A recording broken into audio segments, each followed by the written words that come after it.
আমার ক্যাটাগরিতে বিশ্বাস তিন প্রকার। একটা হলো দৃঢ় বিশ্বাস, একটা হলো অন্ধ আবেগী বিশ্বাস, আর একটা হলো লোক দেখানো বিশ্বাস। আমার আমার মাথায় এসছে যেটা, তিন প্রকার বিশ্বাস আমার মাথায় ঢুকেছে।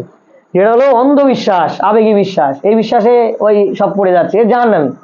আমি বলে দিচ্ছি পুরো মিডিয়ার সামনে, এরা হলো জাহান্নামী, কাটুক আমার কথা কোরআন থেকে।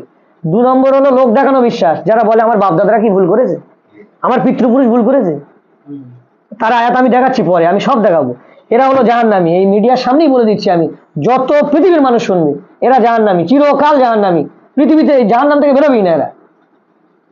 পৃথিবীতে বিশ্বাস নিয়েই আপনাকে জান্নাতে যেতে হবে, শুনে রাখেন। বিশ্বাসে মেলায় বস্তু তর্কে বহুদূর, কথা আছে না?